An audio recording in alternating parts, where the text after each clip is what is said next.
thank you for taking the time to watch these best practice videos, right, about supply chain, photo documentation. I know how to run your operations in the best possible manner in the, within your warehouse, within your supply chain, right? It could be logistics, it could be distribution, it could be order fulfillment and things like that. Right? I just want to mix it up and share some stories that would, help, in project management, leadership, in building a great team and so forth. In that series, this is a story of a one-armed champion, right? So this is a story of a one-armed champion, right? The story of a one-armed champion. So there was this, one-armed champion. So there was this kid, who did not have his left arm. So he had only a right arm. And, he wanted to learn judo, right? He wanted to learn judo, which is, martial arts, Japan-based martial arts technique, right? That you practice and then you, if you protect yourself and you also be physically, really fit, right? It helps with that. So there was this kid, that did not have a left arm and, had only a right arm, and that came to this sensei, right? The teacher, the judo master, and he wanted to learn judo. And the teacher said, okay, come on. And he taught him a judo throw, right? It's just one judo throw he taught him, and he asked him to practice the same judo throw again and again. I mean, just practice this, 1,000 times, right? 2,000 times, 3,000 times, like that, the judo master said, and he just made him practice that one technique.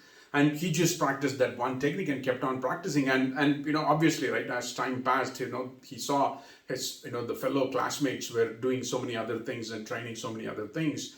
And he went to the sensei master and asked, hey, can I learn other things, other techniques? And he said, no, you just practice this one and get really good at it. So he made him practice in just one, and he listened to the master, religiously, and then just kept on, practicing and got really good at it. And then they went for this tournament, right? They went for this tournament, and then in the first match, they put this kid, against an opponent, and then he, deployed his, that one judo throw kick that he practiced so many times, and then boom, he won, right? And then, even he went to the next round and then did the same thing and then won, right? And then he went to the third round also, and the referee was like a little worried because the third opponent was really strong.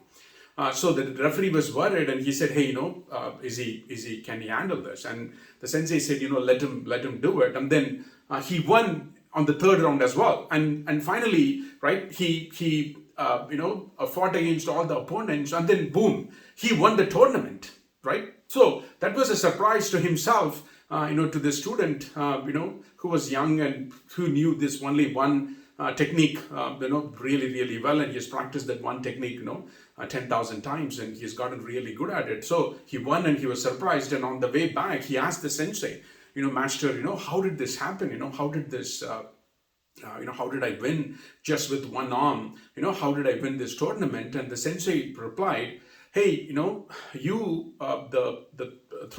judo technique that I taught you is it's a complicated technique, but you practiced that 10,000 times, right? And that is one reason why you won. Because the practice, you mastered that one kick, one throw 10,000 times, and that made you're the, you mastered that technique, and you can, perform that even in sleep. That is one reason. The other reason is, in order to beat such an opponent, right? Such an opponent that does that throw really, really well, the only way to defend him is by catching hold of the left arm.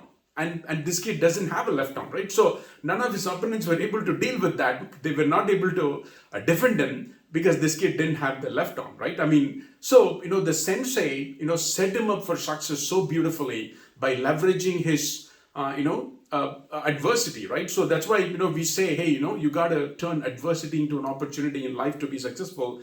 And you got to, turn the tragedy into triumph, right? If you figure that out, if you figure out a way to turn every single adversity that happens to you into a, opportunity, and if every single tragedy that happens to you into a triumph. And that's what we say in the American way, hey, make, if you're given lemon, make lemonade out of lemons, right? And that's what we do.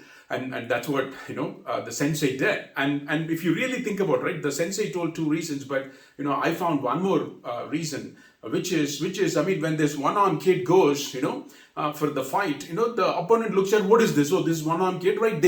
They severely underestimate the kid, right? Because he has only one arm. Oh, what does he know? I'm going to easily beat him. I have two arms and he has only one arm. I'm going to beat him, right? They severely underestimate the kid. And then what happens is, once he throws it, they're like in a shock, right? Psychologically, they're in a huge shock, and it takes time for them to recover. And by the time they recover, boom, they're defeated already, right? So those are the three reasons why this kid won. So the biggest, and this is, you can look at it in so many different perspectives, right? One is, you got to have a really good mentor, right? You got to have a really good mentor that understands that your strengths and weaknesses, and beautifully turns your weakness into an opportunity for you, right? That's what the mentor did beautifully. And then also, right, that the other big lesson is, hey, you take one thing and then be a master at it, be a world-class master at it, and people cannot beat you, right? And this is what, in the business world, I mean, if you watch Shark Tank, both Robert Herjavec and even Mark Cuban, they'll all say, in order to really become a dominant player in the industry, or even a billionaire, right? You take one small narrow area in the industry, and then master that, and be the best at it, and be the number one in the whole world, right? And when you do that, you're the number one in the whole world.